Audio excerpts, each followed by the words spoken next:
Granddaddy, I want you to tell me again how you met Granny. How I met her? Yeah, how you met her. All that. Remember that story you told me all about how you met Granny? So I'll remember it so I can tell my children how you met Granny. Didn't you say something about she was standing out there in front of the house or something like that? Seemed like. No. See, I lived in Bradford County. She lived in Baker. Where's Baker County at? It's around McLean. McLean's in Baker County. And she lived out of McLean. Peace. And I'd never heard tell of her. I'd never seen her, never heard tell of her in my life. See, Starke was my hometown. And I was working out on the farm there for a guy. Oh, it's 4 or 5 miles out of town.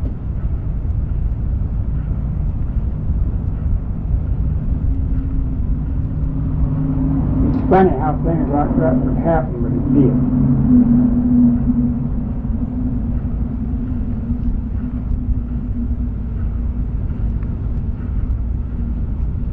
Her and 2 of her sisters. See, I didn't know they even had any kin people up there around Starke. Yeah. Because I didn't know nothing about them. Or I do somewhere. Well, I hadn't ever seen them or heard of them. But anyway,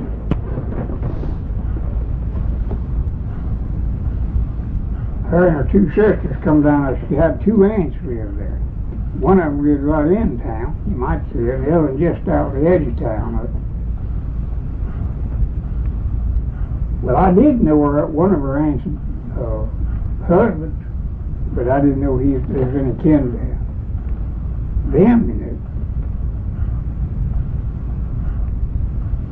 I wasn't really personally acquainted with him, but I did know him when I seen him. He clerked in the store there. That's how come me to find out who he was.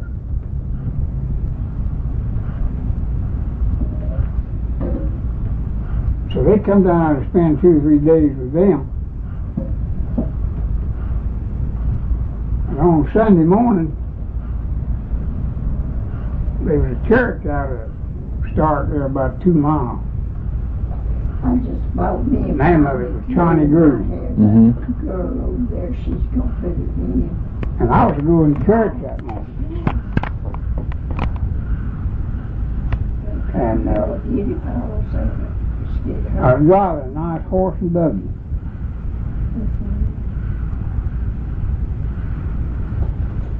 And I just happened to pass her aunt's place. I didn't even know who lived there. Nothing about it.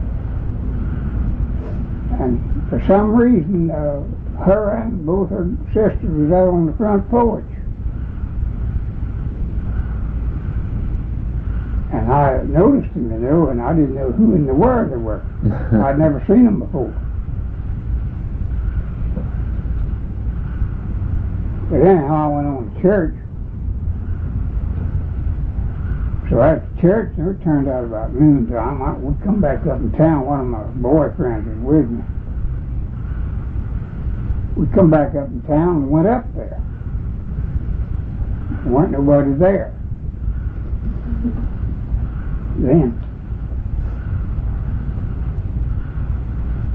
And I asked one of the neighbors there right close, you know. I didn't know who in the world it was. I know I'd never seen them before, and I'd been to Starke all my life.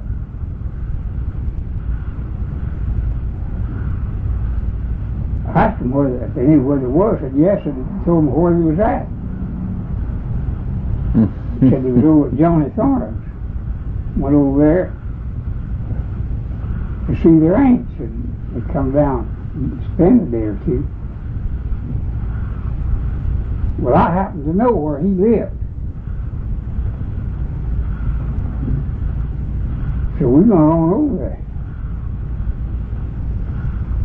And when we got there, he was gone. And I didn't know none of his family. And I just walked in the door into a bunch of strangers. I'd never seen there one of them before in my life.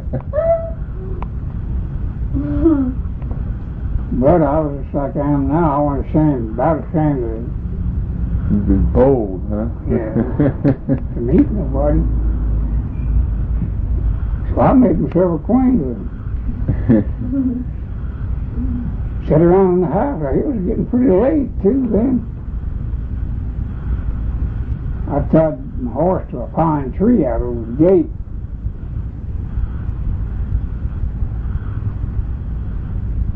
And when it started off, it was her and two of her sisters and her aunt's daughter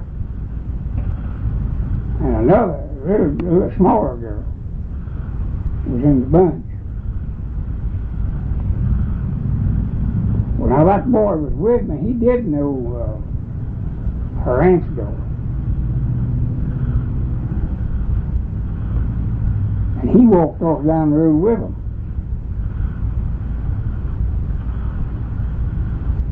But I didn't. I went on top, but between the doorsteps and gate, I asked her to ride with him. She said no. He turned him down.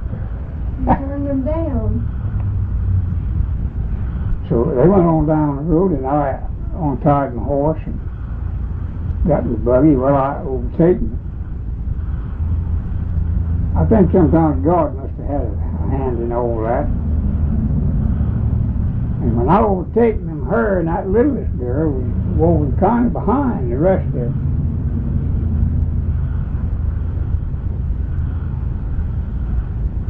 And I drove upside of her and stopped again, asked her again to ride with me. He was persistent, huh? And she looked at the girl, a little smaller girl, you know, she said, of course I could see her point, because she'd never heard of me before. She looked at the little girl and said, if you get in there with me, I'll ride with you. Well, they both got in the buggy. They both got in the buggy, and well, it was just a little ways on uptown, you know, where other aunt lived, and we got up there, and I got out and tied my horse. And, well, it was getting pretty well sundown then. Well, we just going to church. So I said, well, how about us walking down the road a piece? Well, we did.